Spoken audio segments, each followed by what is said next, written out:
আপনারা কি জানেন, একদিন রাসূলুল্লাহ সাল্লাল্লাহু আলাইহি সাল্লাম সাহাবীদেরকে বলছেন, তোমরা যদি 10 বার সূরা ইখলাস, কুল হুয়াল্লাহু আহাদ এই ছোট্ট সূরাটি যদি তোমরা 10 বার পড়তে পারো, তাহলে আল্লাহ তাআলা তোমাদের জন্য জান্নাতে একটি প্রাসাদ নির্মাণ করে দিবেন।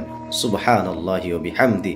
প্রিয় ভাই আমার, এত ছোট সূরা কুল হুয়াল্লাহু আহাদ, আল্লাহুস সামাদ, লাম ইয়ালিদ ওয়া লাম ইউলাদ ওয়ালাম ইয়াকুল লাহু কুফুয়ান আহাদ এই ছোট্ট সূরাটি যদি আপনি 10 বার পাঠ করতে পারেন, শুধুমাত্র কেবলমাত্র 10 বার যদি এই ছোট্ট সূরাটি পড়তে পারেন, ইনশাআল্লাহ তাআলা আল্লাহ তাআলা পয়গম্বর নবী মুহাম্মদুর রাসূলুল্লাহ বলেছেন, আল্লাহ তাআলা বলছেন যে 10 বার কোনো ব্যক্তি পড়লে তার জন্য জান্নাতে একটি প্রাসাদ নির্মাণ করবেন ইনশাআল্লাহ। আল্লাহ তাআলা আমাদের সবাইকে এই আমলটি, এই সূরাটি, সূরা ইখলাস বেশি থেকে বেশি পড়ার, আমল করার তৌফিক দান করুন।